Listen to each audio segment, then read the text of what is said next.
Shanahan got fired. Man, did this guy ever have it coming? He was always so smug, sitting there on the sidelines, and everybody fed into it. I don't know. I was like, why are you encouraging the guy? Because he always thought like he was the biggest genius in the world, and all the announcers, like Phil Simms, who's of course always up somebody's butt, right? So when they're doing a Broncos game, he'd be halfway up Shanahan's butt, and he'd be like, "Hello, reporting from Shanahan's butt. This is Phil Simms. Oh, he's such a genius. He's such a terrific guy. So smart, genius. Why is he a genius? He won with John Elway and Terrell Davis on one of the best offensive lines in the history of the NFL.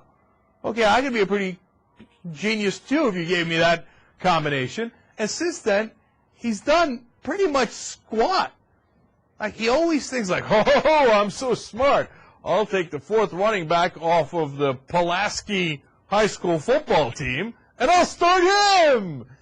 Well, it turns out professional running backs make a difference. Like Clinton Portis was a pretty good running back. Now, I know they got Champ Bailey for it, but that's the least of his problems, man. And you know, Mike, here's something you might want to consider if you get another coaching job, which I'm sure you will. It's called defense. Look into it. It's the other half of the game, and it winds up helping you win games if you have one. Okay? Never develop the defense, and then he wonders why he keeps losing. Like everybody thought Shanahan was going to be in Denver forever. I like Pat Bowlen's decision to fire. Yeah, get rid of him. Look, you got to win, and he wasn't winning. That's the bottom line. Shanahan is exactly the kind of guy who will not immediately jump on the coaching carousel. Because if you got a coach that's been around for a while, it helps a little bit if they're white.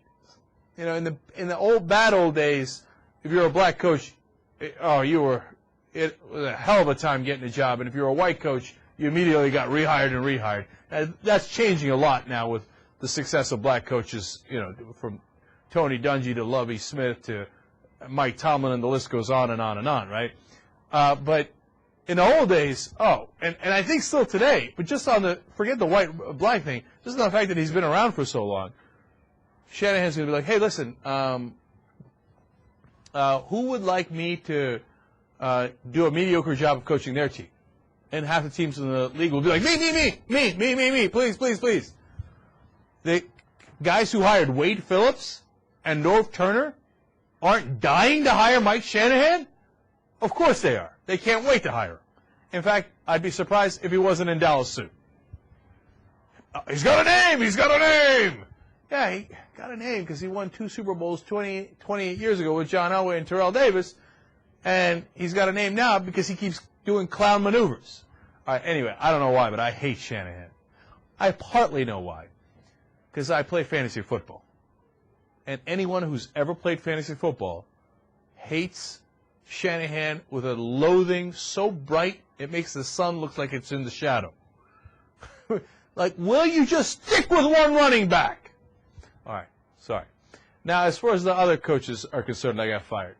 Rod Marinelli fired from the Lions. Of course! Come on, they went 0-16. If you don't get fired for 0-16, when do you get fired?